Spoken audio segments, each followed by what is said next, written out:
sabrosito, un cafecito. Nos fuimos. ¿Qué vamos a comer? Pan con queso, pan con queso, pan con queso, pan con queso. Y no hay conflay. Pan con queso, pan con queso, pan con queso, pan con queso. Si tú me ves en el colmado es con hambrita ahí. Pan con queso, pan con queso, pan con queso, pan con queso. Vamos a mangar un cafecito en la esquina ahí. Pan con queso, pan con queso, pan con queso, pan con queso. My name is Juan Bago. I'm old. And I'm a comedian, actor, performer. And I'm a striving comedian, actor, performer. You did a good job, though. You're getting there. Well, O hit me up late night, and I thought it was a booty call, so I kind of tried to ignore it at first. But then I read the text over again, and he said pan con queso, and then like in parentheses on the black and yellow beat, and he told me sleep on it. And then from there we spoke the next day, and then we gave birth to it.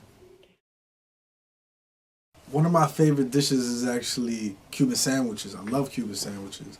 And it was, it was 3 o'clock in the morning. I was just really, really hungry. I was listening to my man Wiz Khalifa in the background. And I was just like, yo, pan con queso, pan con queso, pan con queso. Gotta hit Bago. Have to. Gotta do it. We gotta make it happen. Less than 2 weeks. I mean, we pretty much, he texted me technically 3 in the morning Wednesday, because it was like the midnight, and Thursday we were already in the studio, and we already had a meeting for something else, so we were there and we kind of tricked everybody. We didn't tell them we were going to do it, so it was kind of like getting everybody in the action. And then we went in. Jeff LePay, with 2 X's, he wrote the lyrics down, and then Tommy did the ad-libs, and we were there and we were just brainstorming, and we did the whole thing in one night. And then we were trying to shoot the video the same weekend. Things couldn't happen, but the next weekend we shot it, and then we edited like in 4 days, so less than 2 weeks. Our main goal was, let's produce something really, really funny. Let's do something that hasn't been done, which was a Spanish remix to Black and Yellow. Everybody's been jumping on the Black and Yellow beat, so we were like, you know what? Nobody's done a Spanish remix, so let's be the first ones to do it. So, I mean, with that idea, we decided, like, okay, let's do it, and we made it happen. And, again, it was just really, we were trying to, make people laugh, and we're comedians, that's what we do, that's what we're trying to do, and that's what we're striving for. I think what really fools people is the quality. I think that a lot of times when there's comedic spoofs, the quality is not up to par, so right away people know that it is a comedy, but because the production value is at a certain point, it's really messing with people's heads. They actually think that we're real characters. Right. And that we actually did go out and try to get pan con queso. So in some ways, they're like criticizing or they're talking about these 2 people like they're real, when in fact we're not real. Yeah. Oh, the characters are not. Wait. Yeah. Right. We're not, yeah. I mean, the way that the video was shot, the quality was amazing. Everybody knows that. And we really didn't want to... We wanted people to know that it was a comedic spoof, but at the same time, we wanted to give it the feel of an authentic music video, And I think that's what really separated us from any other spoof that has been done, in the past. So it was just, again, us trying to leave our mark and doing something unique and different. We didn't. We had no idea. I mean, we knew that we were probably going to get support from, our friends and family and everything, but it was just so good that it just kind of really branched out there. People started reposting it and just going from there. So, I mean, we love everybody that's actually helped us out throughout the process. It was amazing. And then after the second day, we hit 20,000 hits, which was insane. I was there on YouTube watching it from hit number 1, and I kept checking it every hour, and so I saw the hits going up and up, and it was a little surreal, for me, and Mike, he's a professional, he's done stuff like this before, so he was just like, just chill, lay back, so I mean, from an amateur working with a professional, it's kind of like. It was a very surreal experience. I mean, we're extremely happy to where it's gotten so far. So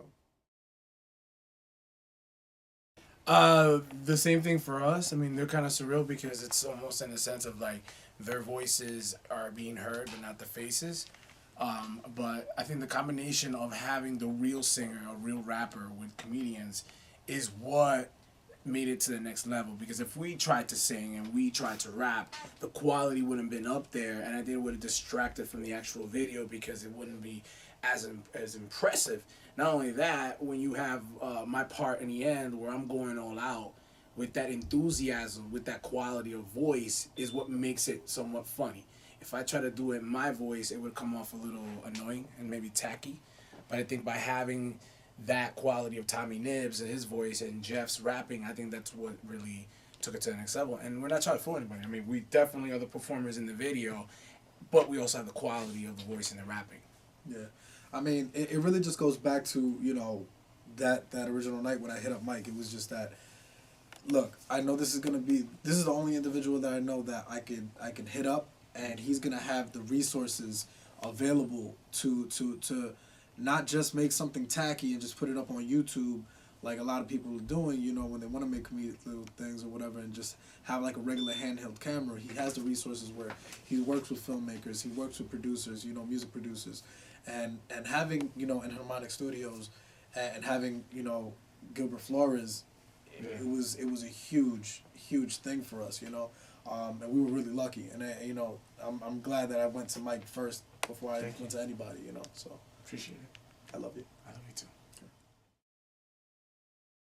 I mean, in terms of us, you know, being Latino and really putting, you know, promoting that whole thing, like throughout the entire video, you see Dominican flags throughout the entire thing, and we really wanted to promote that. We really wanted to, you know, be the voice of, you know, Washington Heights, which is the capital of just Dominican culture, period. And we wanted to be the voice of that. We wanted to expose our culture, and we wanted to show, you know, one of Mike's main points was to let's show Washington Heights in the most positive of lights. Let's not show drugs. Let's not show dudes just chilling on the corner. Let's not show, you know, it's, of course that's part of the culture. I'm not gonna lie, you know, we're not gonna, you know, sit here. Exactly, it exists. But at the same time, it's a beautiful neighborhood with a lot of culture and a lot of history. And we wanted to show parts of that, and we wanted to show the people of that neighborhood. In the video, you can actually see there's a part that we're shooting by 178th Street. It's actually behind McDonald's. And there's a full Dominican flag there, a Puerto Rican flag there, Cuban, and I think an Ecuadorian flag as well. And it's at the opening of the video. That's where I'm rapping. And we really wanted to we wanted to show those flags in the background because we were really trying to show, like, this is for the Latinos. This isn't just for Dominicans. We're Dominican, and we want to expose our culture, and we want to give props to our people, but at the same time, we're Latino, and we really want to give back to our people as well. So, I mean, I think in the future, that's probably going to be exposed more as well. We're working on the second single, which we can't disclose right now, but it's definitely one of the things that we've gotten the feedback in the first video is that they really think that we were actual individuals and that we were two guys that were hungry and there was no food in the refrigerator. So definitely the next one is going to be completely opposite, even in the genre of the song, so that you guys clearly know that it was just two comedic actors that took on these characters for this song. The next one is just going to be just 180-degree difference. Right. Funny, entertaining, quality, same thing, maybe even better, but that we're playing two different characters. So the audience will see that. Just know that it's going to be late spring, but not the specific date. Again, I mean, we're not in any rush to do the second one.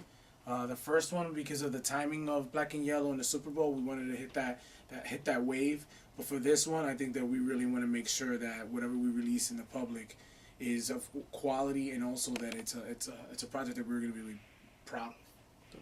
Yeah. Con queso, pan con queso, pan con queso, pan con queso. Vamos a mangar un cafecito en la esquina y pan con queso, pan con queso, pan con queso, pan con queso. Oye manito, aquí una hambre de cuadrito. Pa'l colmado busco un cafecito y un pancito, lo necesito. Ay depre, en la nevera no hay pan de agua ni tampoco sobaíto. Salgo pa' afuera, vi una jeva vendiendo Nutella.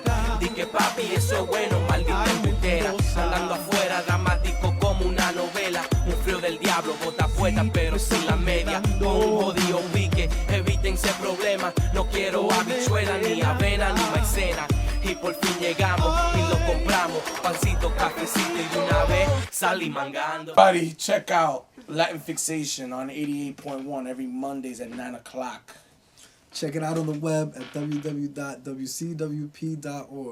Shout out to Long Island. Yeah. I lie. Latin Fixation!